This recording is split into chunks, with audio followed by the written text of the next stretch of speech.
Stop. I will cry right now. This is the cutest thing ever. This is SportsCenter. Hey, Homer Soper on Week 14 was not kind to last year's Super Bowl combatants, as the Eagles and Chiefs suffered devastating losses to rivals that seemed to have their number, well, at least in the regular season. Let's start with the Sunday Nighter, which saw the Cowboys dismantle their rivals in prime time for their 15th straight home win and 6th straight win against Philly in Big D. The win also vaulted Dak Prescott to frontrunner status in the MVP race. Our friends at FanDuel have him as the favorite, paying plus 150, while Jalen Hurts has dropped to a three-way tie for third at plus 800. More importantly, the Cowboys leapfrog the Eagles for top spot in the NFC East, while Philly drops all the way down to 5th in the conference because Dallas has one more win in the division this year. However, if we look at their remaining schedules, the Eagles have a distinct advantage. They just finished arguably the toughest stretch of any team this season, beating the likes of Miami, Dallas, KC, and Buffalo, before ugly losses to San Fran and Dallas. But they now have the easiest sked down the stretch, and could clinch the NFC East title if they win out. Meanwhile, over in the AFC, the defending champs continue their recent slide, losing for the third time in the last 4 games. This one ending in controversy after a late go-ahead TD was reversed on a rare offensive offside call on Kadarius Toney. Hey, Patty Mahomes, thoughts? Call I've never seen, man. Offensive offsides in that moment, man. Terrible.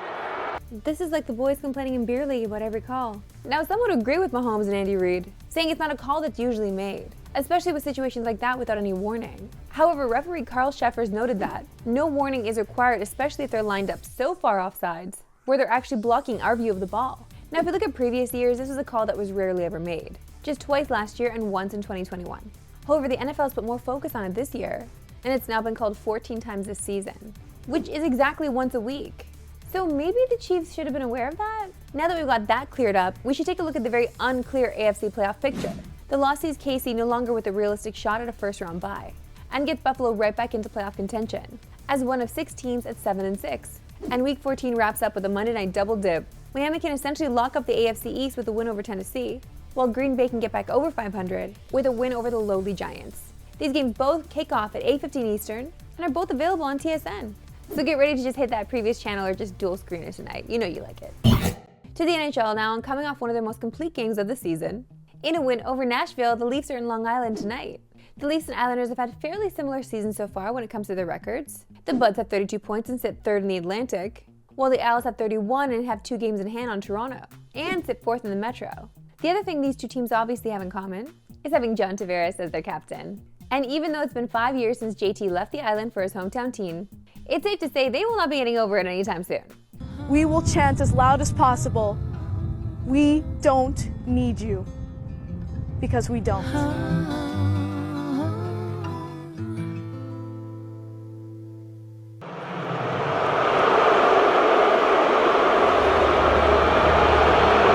Wild time, and it could get even wilder tonight because Islanders fans still hate his guts, and he has an opportunity to notch a major career milestone against them tonight.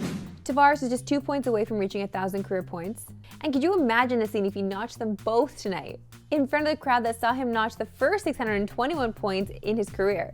The booze would be epic, the drama would be insane, and it's just something we like for the plot. Oh, and another thing these teams have in common: they've both recently been subjected to Lou Lamoriello's infamous club rules, including no facial hair. The most recent victim, Stanley Cup champion Robert Bortuzzo, who was traded from St. Louis to New York on Friday, and went from this gorgeous Italian muzzy to whatever naked mole rat vibe this is.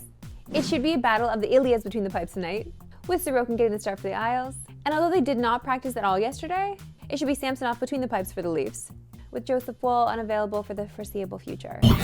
Time enough, my favorite segment, and yours, that we love sports today. Why we love sports today. Now, I know this segment is often full of cute kids doing cute stuff, but today's first stop is a little more my speed. Brink. Here we Jay, go. give me the play-by-play Stinger with a break. Stinger's looking fast. Ooh. What is he going to do? Oh, tops cheese. No mercy. No With mercy celebration. on the children for Stinger. My favorite, mascots dunking on children. Is there anything better in this world? Sticking with our pros versus Joes theme, we gotta jump on the I-75 and head south from Columbus to Atlanta, where this Bucks fan or plant was shown no mercy from this WCW and WWE legend. Ooh, oh.